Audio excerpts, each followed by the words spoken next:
turn-based RPG and our sponsored feature for the week. We do them from time to time. We tell you about them up front. I'm going to put my cavalry into position here because we are currently under siege. We are being attacked by a whole bunch of knights who I am just making quite short work of because my folks, not going to lie, are quite high level at this point. It is, as you can see, tactical RPG tile-based stuff, so you're moving folks around by just tapping on them, tapping where you want them to go. Ideally, if you can make it to an enemy, you can move and attack in a single turn. They are set up here to defend themselves, so when they get hit, slash, kind of like an Overwatch sort of thing. If anyone moves towards them, they're gonna get battered because that's how we do things around here, especially if you attack me. This was not me starting this fight. I am defending my tower, which you can see at the very top of the screen. Ooh, that's nice. And one for you as well, my friend. Have it. Oh, move and swipe. That's how we do things downtown. Now, can I get anyone else? I think this is going to be the final blow. Beautiful. A beautiful victory. Now, they started that fight. That was not me. Right, level up for my mercenary band. And here, as you can see, is the map. This is the kingdom, which we are currently basically taking control of. If I zoom out, there's quite a lot left still to unlock. But even in just this one zone, this one bit of the realm, there are a lot of castles to siege, a lot of taverns to visit and get missions from, and of course, a lot of mercenaries to find and acquire. So here you can see my current team. You'll notice some non-English text because I'm using an international build of the game. And these characters can be leveled up and new equipment can be bought for them and improved and all the usual stuff you'd get kind of in a turn-based RPG. Here is my pool of mercenaries whom I've acquired over the course of the game. So when you do battle, sometimes you'll get some mercenaries coming over to your side. When you visit inns and taverns and bars, you'll be able to, for example, hire them, and they'll start off very low level, and then you gradually train them up over time. You can change their profession over the course of the game by visiting taverns and saying, hey, I want them to be, for example, archers or cavalrymen or clerics or whatever you like, really. Let me hop over to this kingdom here in Wild Tower. The children are grown up. Let's recruit them, because there are children in this game. Your characters can not only be hired and have interpersonal relationships, they can get married. They can go ahead and have kids, and then those kids can be trained up and form the next generation of mercenaries, if the gods allow. Speaking of gods, there are a whole bunch of religions and idols you can worship over the course of the game. So, if I head over here to my castle, you can see I can manage the castle, which is basically a way of looking at your kingdom and all of the other castles you can occupy. So around here I can go and siege unoccupied castles. I'm not going to do it now because I'll wind up in a big fight. So it's kind of like managing your kingdom effectively. You can go through to the training ground where you train up not only the older folks who have, here goes a bunch of people who are high level who've been able to be trained up in specifically good skills, but also I can go to school. I've set up my instructors here. And then I can choose different characters. Look, select one of my many children. These are the next generation of mercenaries whom I can select, confirm, and then they are now in school with a maintenance fee because school isn't free in medieval times. And you're able to give them specific teachings over here for skills. So that thing with the you can see a little crosshair there in green. That's a skill that's currently being taught to one of my mercenaries, which is quite nice.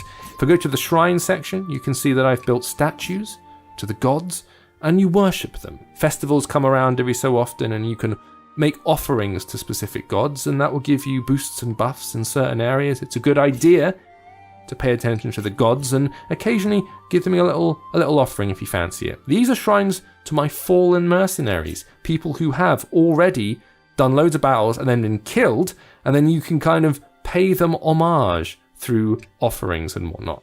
And this is the bloodline we were talking about. So when your characters get together and they get married, which you can also do via a little dating sim thing. Let me go back here.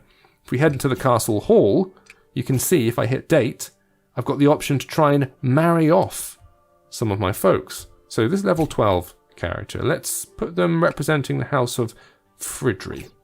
Let's see if anyone's interested. What? I don't want a sparrow chattering in my ears all day long, just let someone else do it. So they're not interested in being married at all. Here's a little low level one, let's see if they're interested.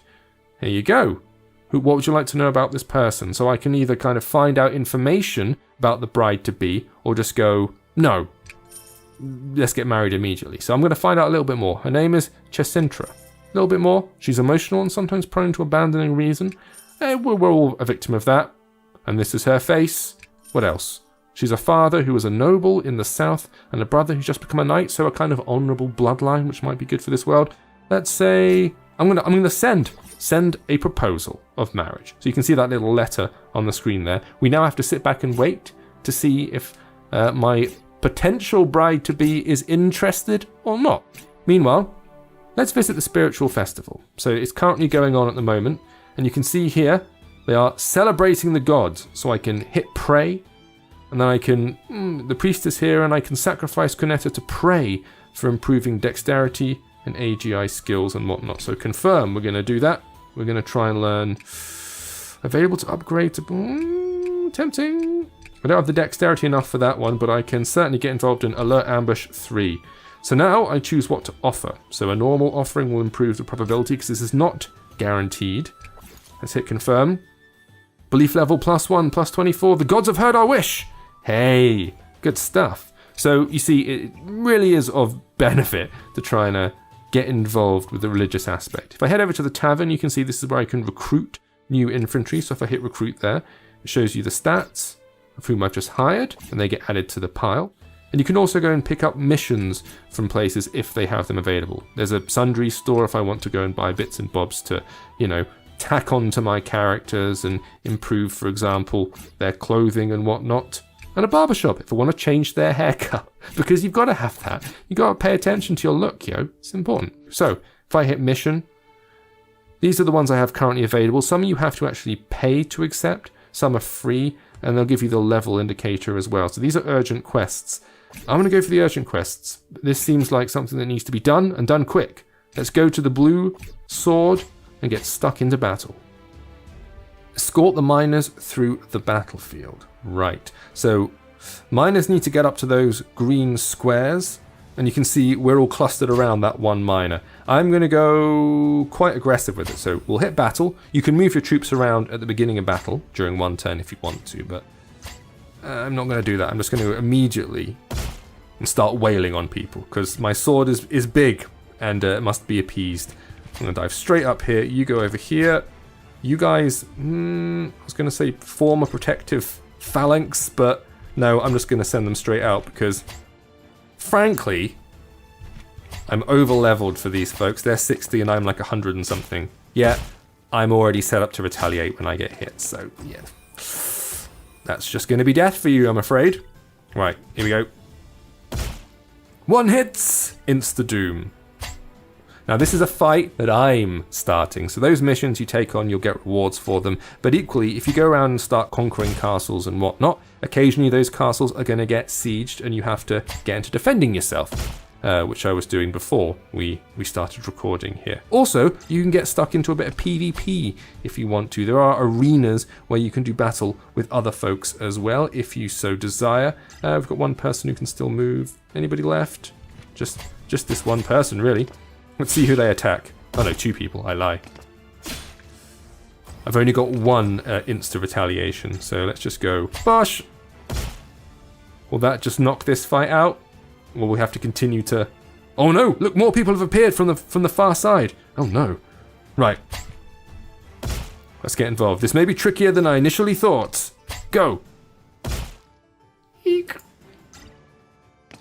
I've currently got a lot of people who are trained up in the cavalry right now, but you can, of course, also choose other professions, as I mentioned. Now, some of the more interesting ones, because you've got like your cavalry and your standard soldiers and whatnot. In fact, I can show you in just a second. But you've also got some more interesting ones like magi and clerics and things like that. Whoa, we've got a proposal. Chesintra's going for it. True love with Franz. This is great. Right, so... shall we go for the village banquet, the blessed reception, or the castle ball? I'm thinking of going all out for this. Oh, I don't have enough sheep. You see, you require resources in order to do certain ones, and I don't have enough. So I think we'll do a short gathering. With the auspices of the priest, the bride and groom follow the ancient customs. I formally vow to follow the God's will. Me too. Let's get married and have loads of kids. So, a fairly quick but comprehensive intro to the game. If you are interested in taking a look at this yourself, it is currently available to download for free on iPhone, iPad, and Android devices too. The name is Knights of Ages. Thank you for watching. I'll see you next time.